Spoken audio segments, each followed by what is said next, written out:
"Daddy, do people on the mainland still rush when they eat?" Maya asked the question like it had been sitting in her chest for days.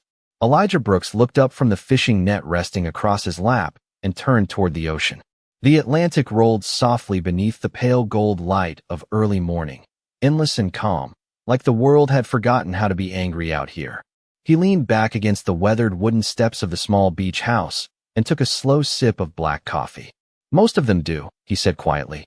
Maya frowned as if the answer genuinely confused her. "Why?" Elijah watched a pelican glide low over the water before answering.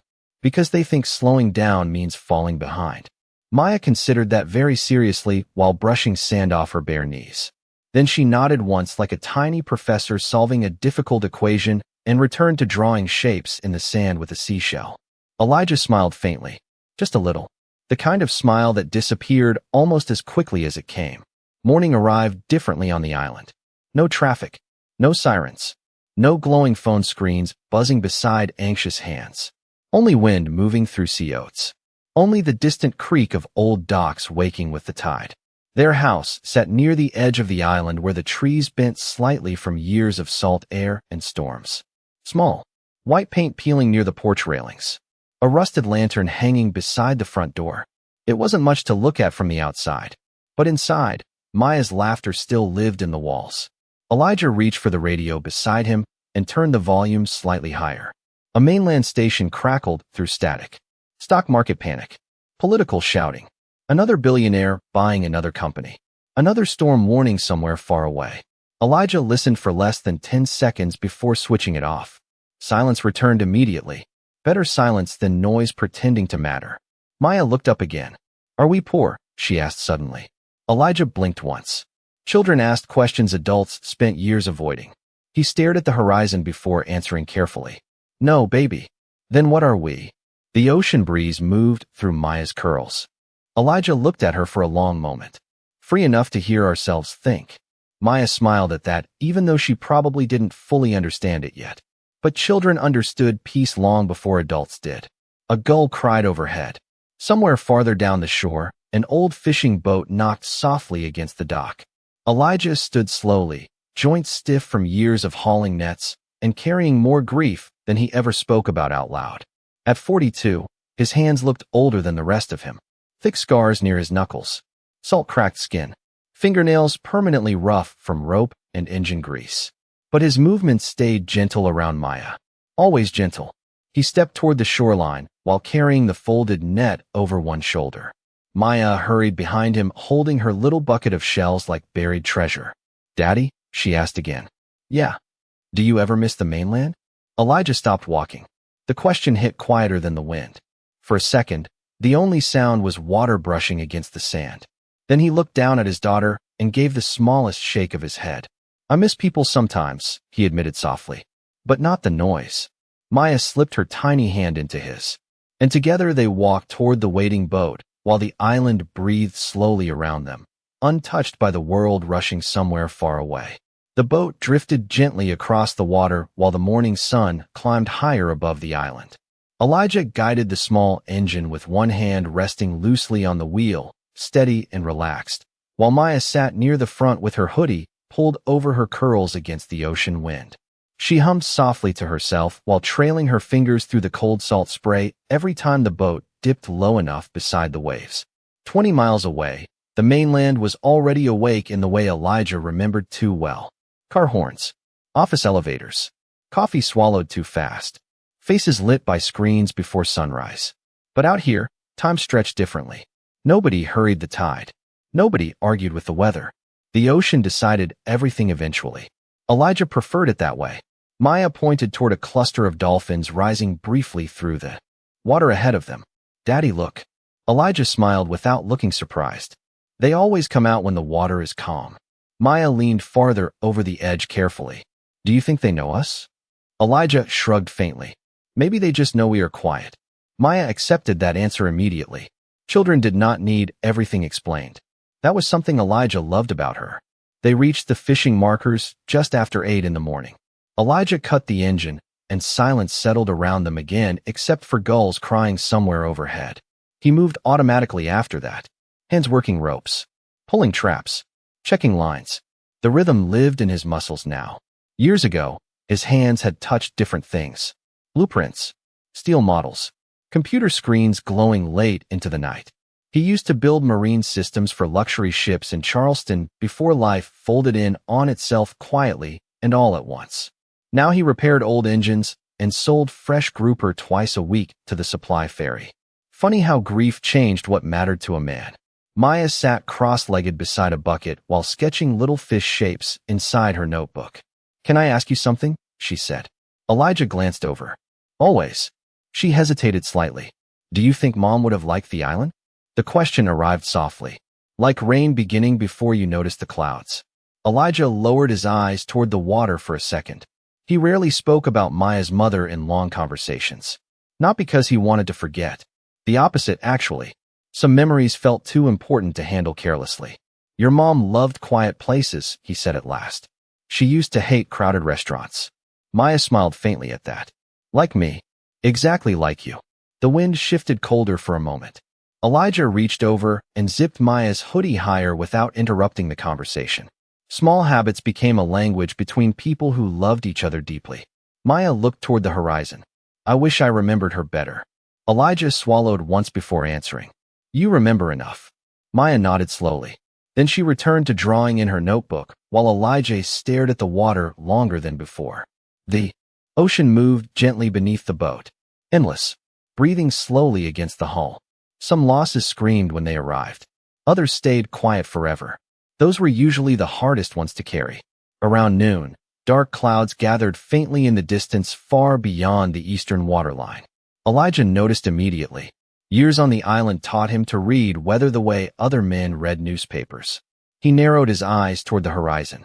The air had changed. Not dangerous yet, but restless. Maya followed his gaze. "Storm?" she asked.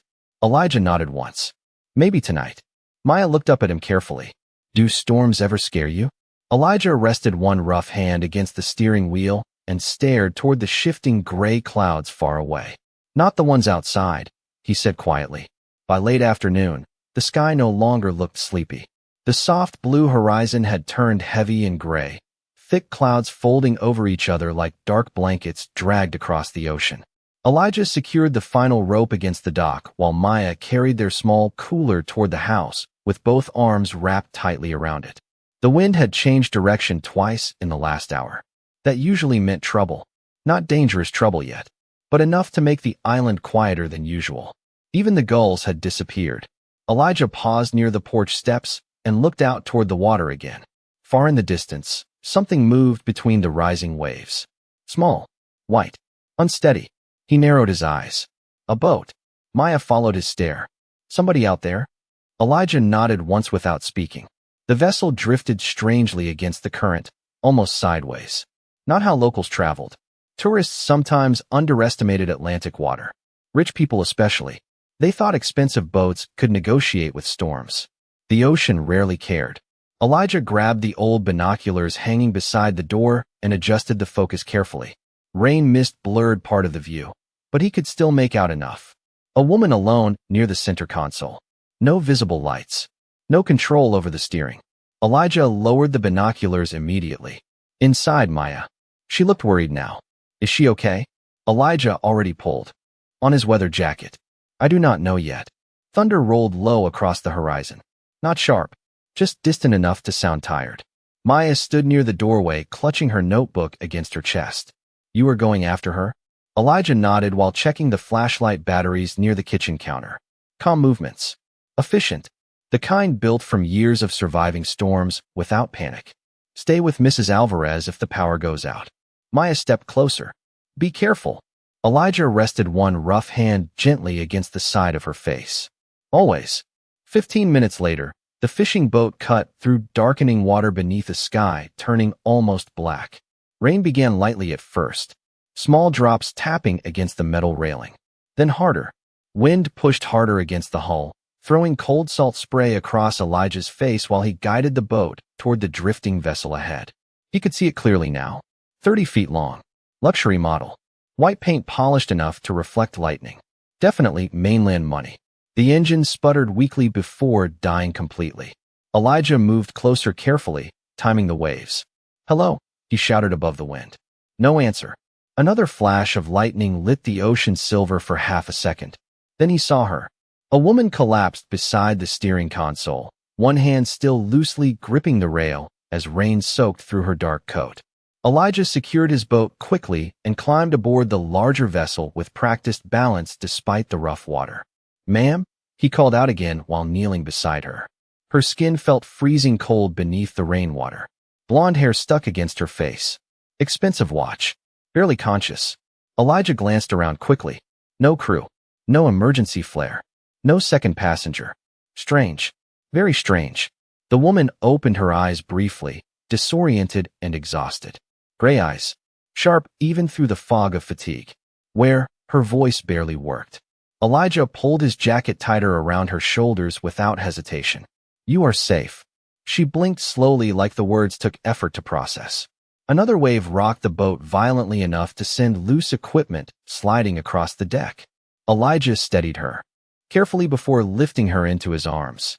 She looked lighter than the life she probably carried. The woman tried to focus on his face through the rain. "I cannot lose my phone," she whispered weakly. Elijah glanced toward the dead navigation screen and the endless black water around them. Then back at her. "Right now," he said quietly. "I think you can." The storm reached the island just after sunset. Rain hammered the roof in restless waves while the old windows trembled softly inside their frames. Maya sat curled beneath a faded blanket on the couch, watching Elijah guide the stranger through the front door with careful arms and soaked boots leaving dark water across the wooden floor. The woman looked nothing like the people who occasionally passed through the island during summer months. No bright vacation smile. No loud energy. Just exhaustion wrapped in expensive fabric. Elijah helped her sit near the fireplace while Maya quietly added another piece of driftwood to the flames. Warm light flickered gently across the room. The woman blinked slowly, disoriented by the sudden calm after the storm outside. Elijah handed her a dry towel first, then a steaming mug of tea. No questions, no curiosity, just simple care. The woman stared at the mug like she had forgotten hot drinks existed. "Thank you," she said softly. Her voice sounded stronger now, but still distant somehow. Elijah nodded once while hanging his rain jacket beside the door. "You should drink slowly. You were freezing." She wrapped both hands around the mug immediately, absorbing warmth through trembling fingers. Maya watched her carefully from across the room. Children noticed sadness faster than adults did.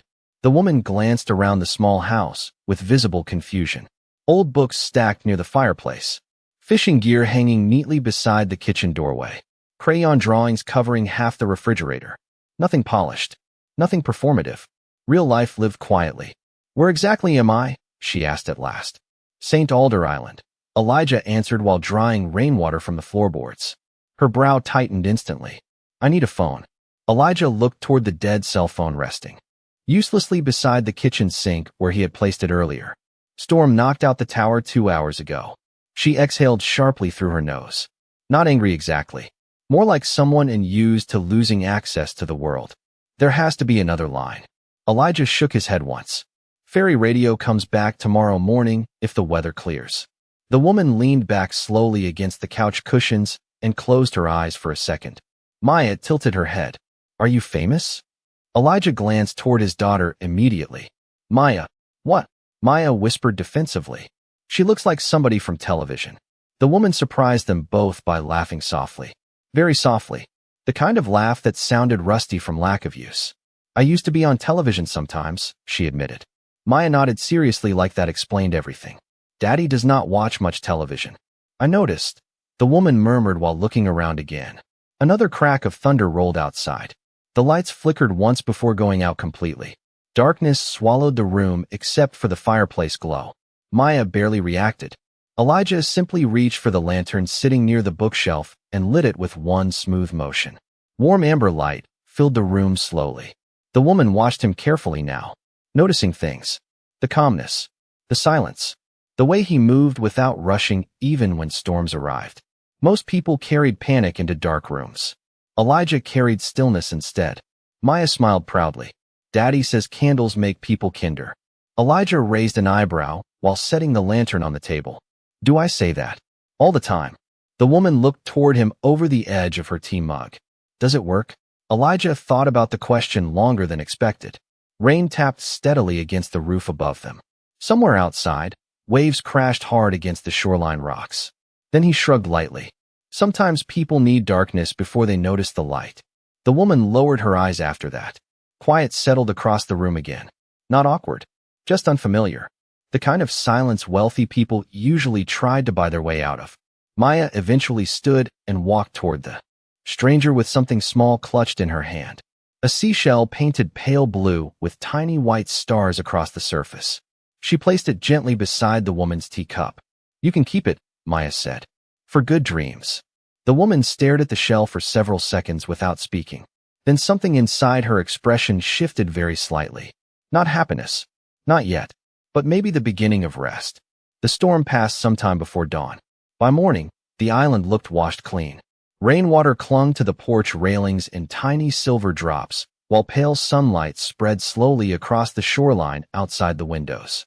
Elijah stood barefoot in the kitchen grinding coffee beans by hand, while the old kettle hissed softly on the stove. Maya sat at the table coloring another seashell with careful concentration, her tongue pressed slightly against the corner of her mouth the way she always did when she focused. The house smelled like cinnamon oatmeal and sea salt drifting through cracked windows. Quiet, warm, human. The woman woke slowly on the couch beneath a thick quilt Maya had tucked around her sometime during the night. For several seconds, she simply stared upward at the wooden ceiling as though trying to remember where she belonged. Then reality returned all at once. The storm, the dead phone, the island. Her eyes moved quickly toward the side table where her neatly folded coat rested beside the painted shell Maya had given her. She sat up immediately. What time is it? Elijah glanced over while pouring coffee into a chipped ceramic mug. 7:15. Her expression tightened. I need to contact my office.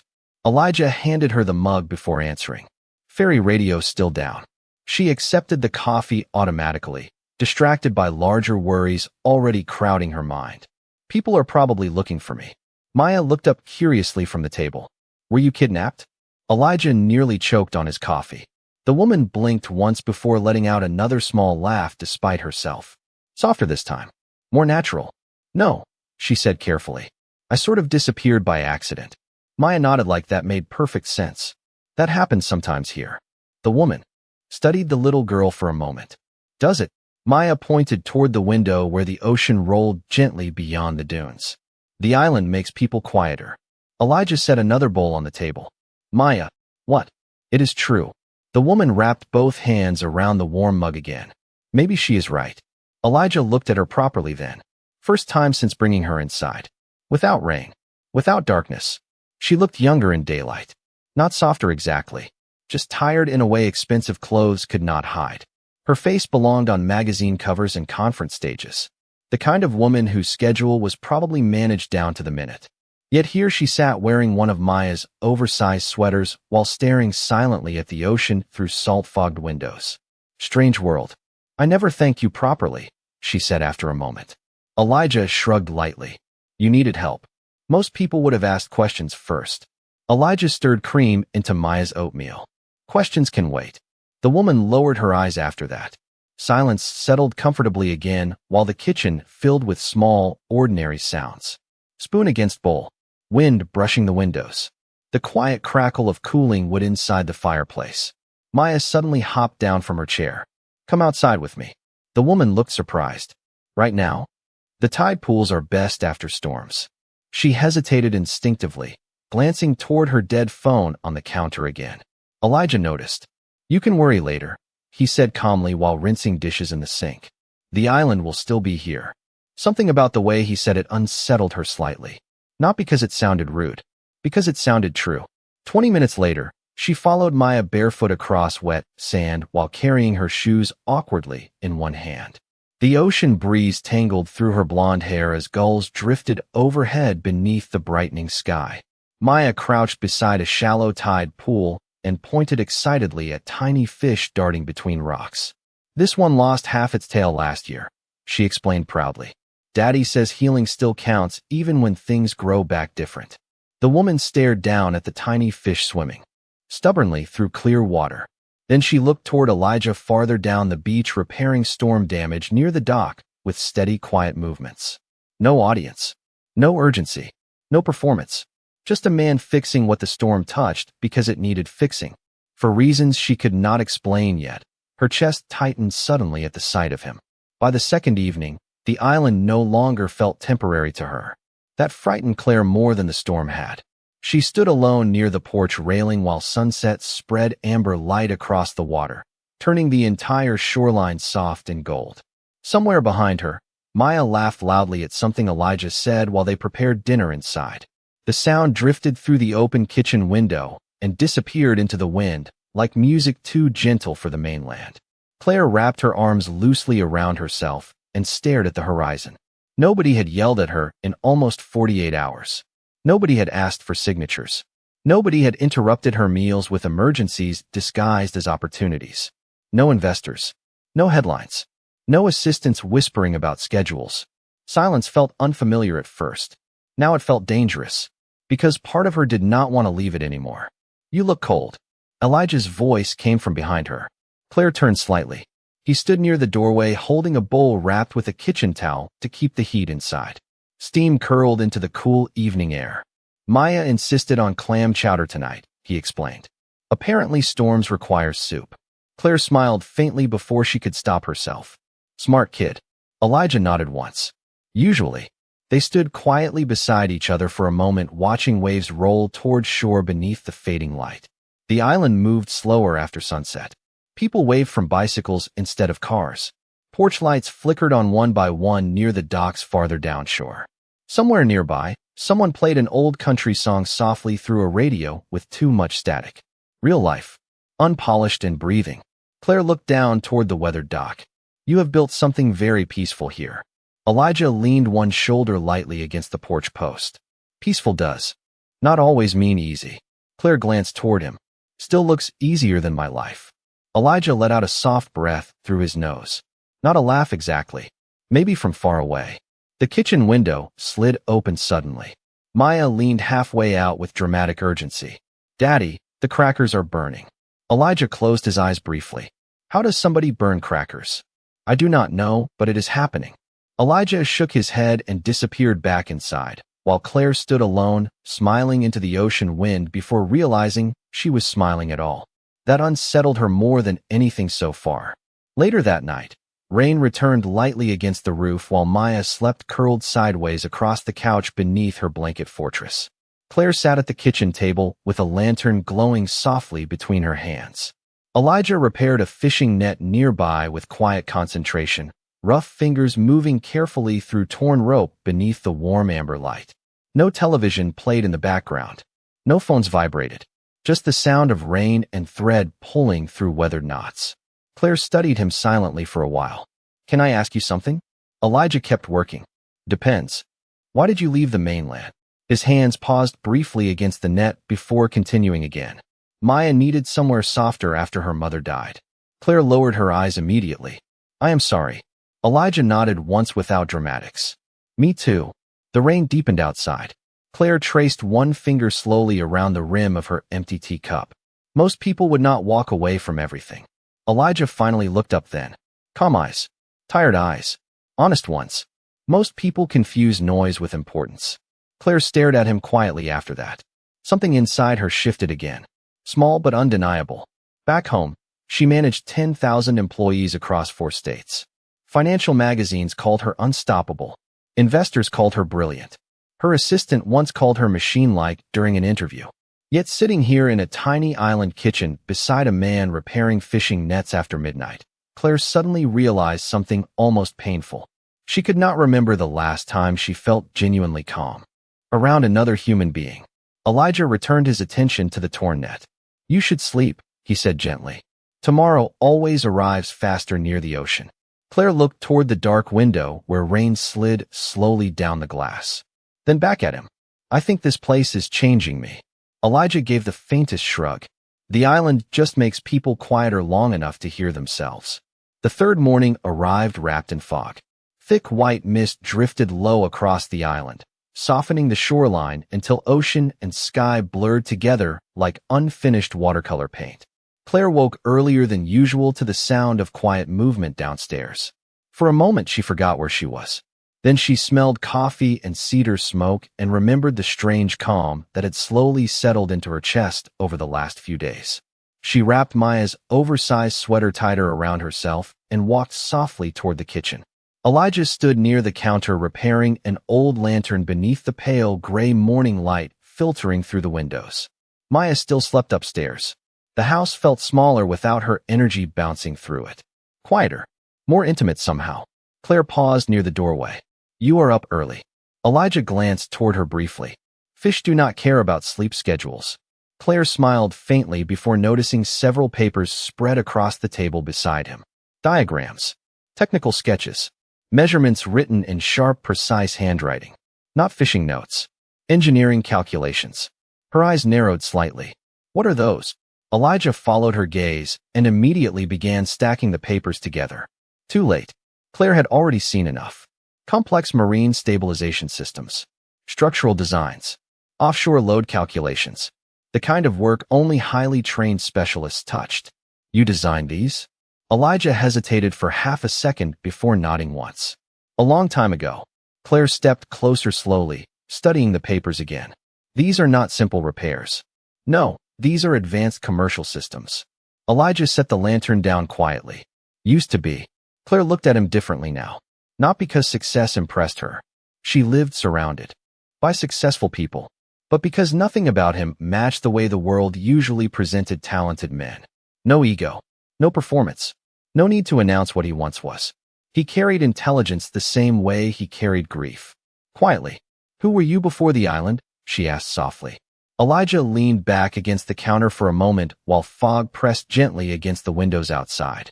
"Marine engineer." "For who?" "Holbrook Maritime." Claire's eyes widened slightly despite herself. "You worked for Holbrook?" Elijah nodded. "A while." Claire stared at him openly now. Holbrook Maritime designed some of the most advanced luxury vessels on the East Coast. Billion-dollar contracts. International projects. The kind of company that fought aggressively to recruit elite engineers. "I know that company," she said carefully. "Everybody in my world knows that company." Elijah shrugged once like the information no longer belonged to him. Different life. Claire studied the old wedding ring still resting on his hand. Worn smooth with time and salt water. "Why leave all of that?" she asked quietly. Elijah looked toward the fog outside before answering. "After Maya's mother got sick, none of it felt important anymore." Claire lowered her eyes immediately. His voice had not cracked. He had not dramatized the memory. Somehow that made it hurt more to hear. Elijah continued calmly while adjusting the lantern wick between rough fingers. "She loved the ocean. Said the water made people honest." A faint smile touched his mouth for barely a second.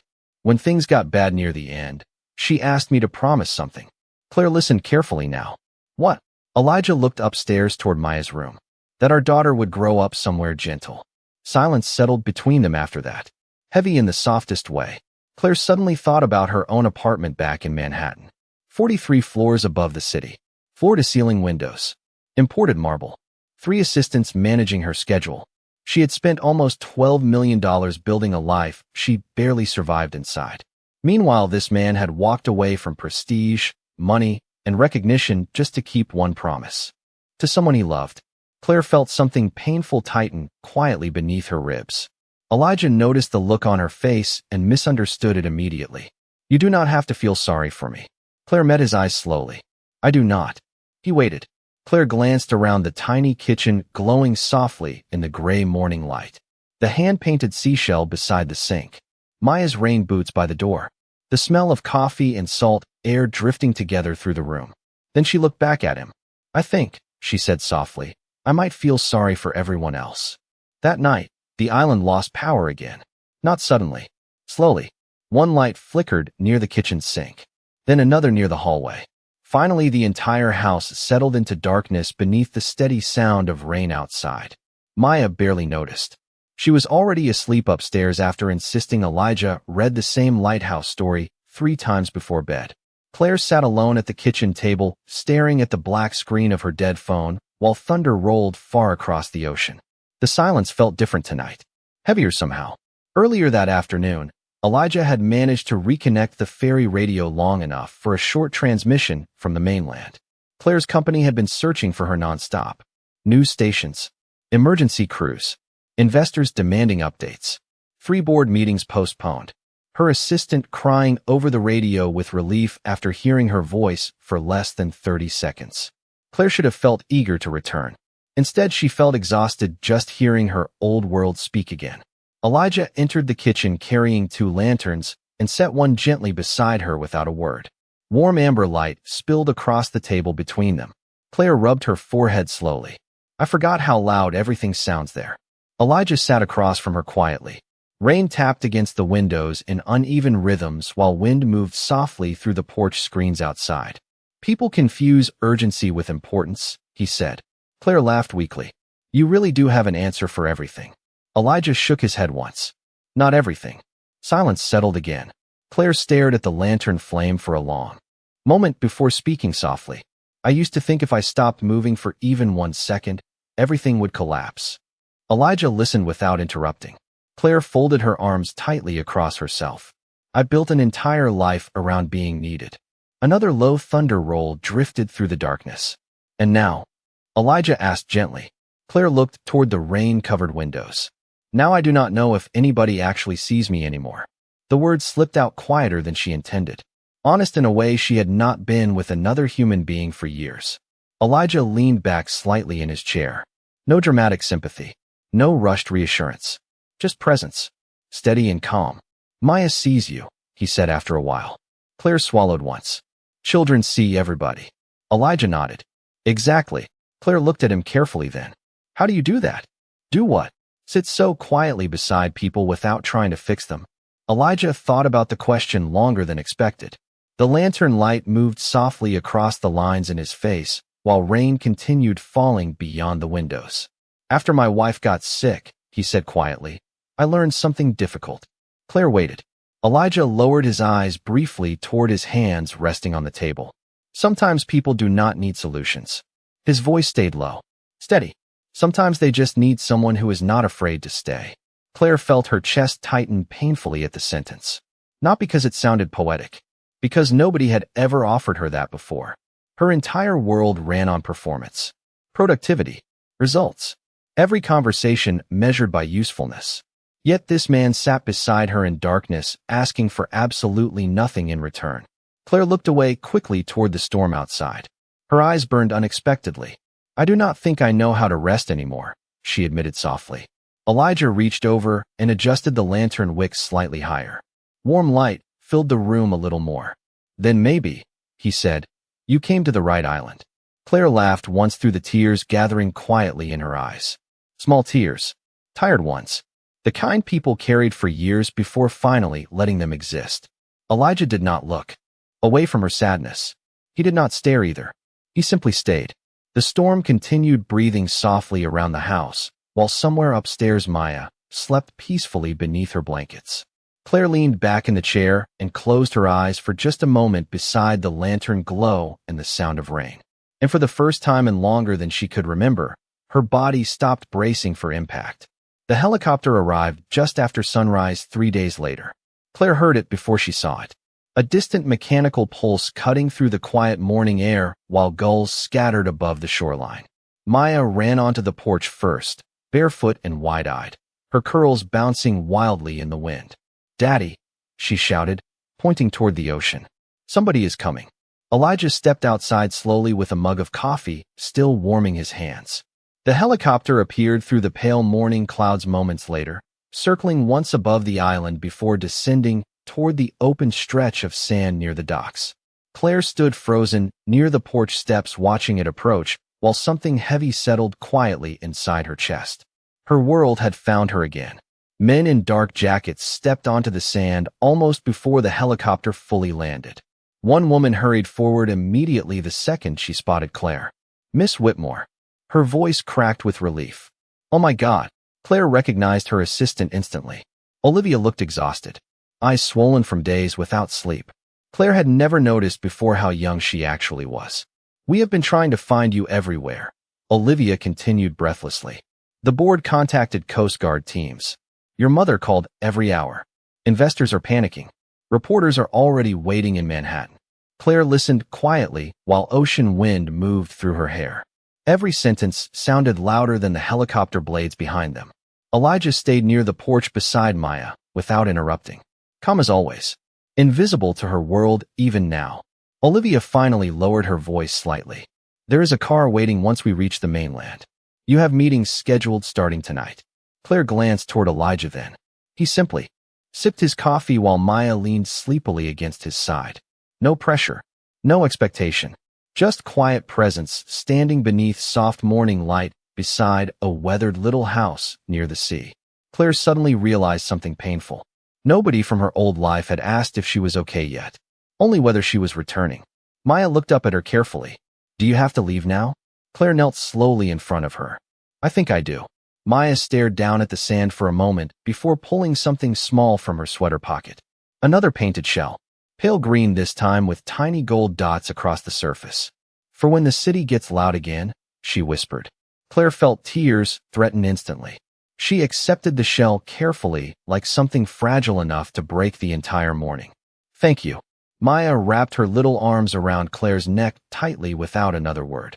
Claire closed her eyes during a hug. Children loved people without negotiation. That was their quiet miracle. When Maya finally stepped back, Claire rose slowly and turned toward Elijah. The wind moved softly between them while waves rolled against the shore behind his house.